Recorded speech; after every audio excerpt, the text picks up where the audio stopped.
I was always nervous, my voice shaky during the sales portion of my webinar until I learned this. Welcome to this video. Now, one of the things that a lot of people stump upon is, and by the way, most people are probably fine with most of the webinar while selling their offer, whether it is the introduction part or with telling their story or with the training portion.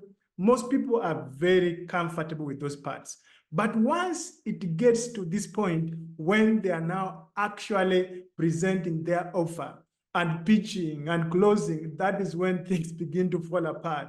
The energy levels decrease, where they get a sweaty palm and shaky voice, where they start getting nervous. And this was my weak point quite long ago, not so long ago, some few years ago. So how did I make it better? And what do you want to do if you are that kind of person who is still in my shoes or who is still where I was some years ago? So one of the things that I realized earlier and helped my confidence level when it comes to selling in webinars is that by the time you actually get to pitch and close, I mean, when you start to get to presenting your offer to your attendees, nothing you say from that point will change anyone's mind. Please get that. Nothing you say at that point will change anyone's mind. By the time of that webinar, most people already, I think all people have already made up their mind whether they are open to purchasing or not. At that point, they have already made up their mind.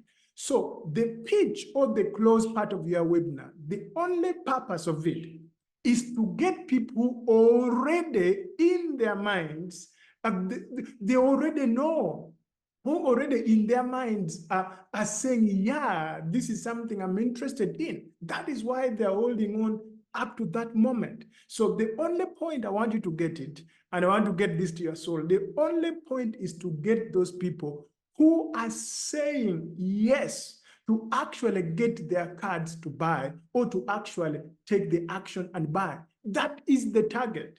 That is the purpose. So whatever you do, whatever you do during the close of the webinar, there is nothing you are going to do to turn a no into a yes. Stop freaking thinking at that point you still need to struggle to turn a no into a yes. No, the only purpose of that portion of your webinar is to turn the yeses into taking action and purchasing.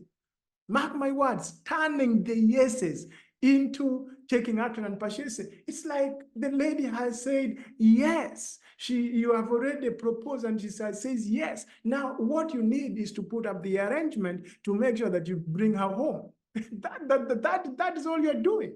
So because the worst thing that can happen is for people to say yes and then they put your offer on their wish list. Think about it. Think about your Amazon wish list, for example. For most people, there are things that has been there for almost a decade or half a decade, things that you said yes to, but then you put them in your wish list. So, and you never actually got around to actually buy them. So you don't want people to take your training in the same way. So the only purpose of the pitching and closing portion of your webinar is to get people from that yes situation to actually taking their cards and buying now, rather than just putting your offer under the wish list. You want them to buy now. So how do you do that? I think the easiest one is with deadlines. Yes, have deadlines for your offer when you are pitching.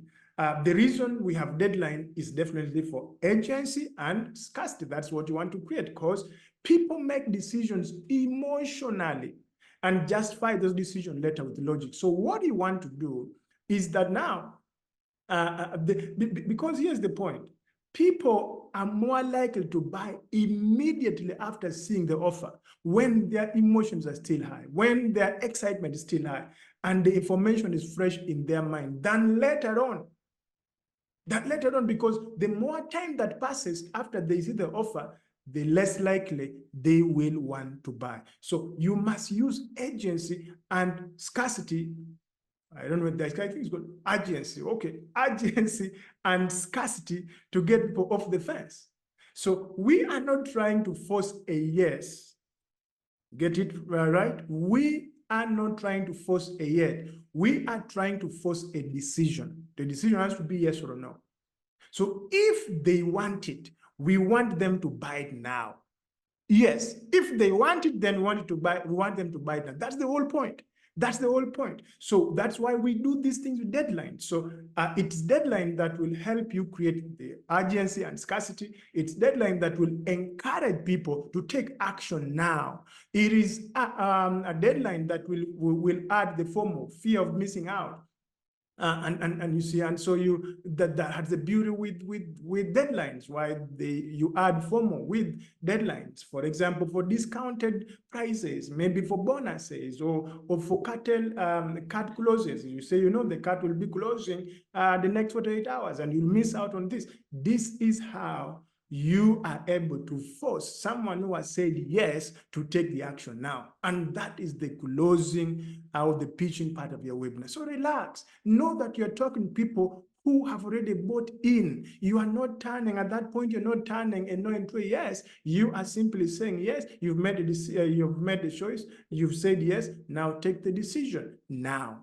Hope this is helpful, and I will be able to see you in the next video.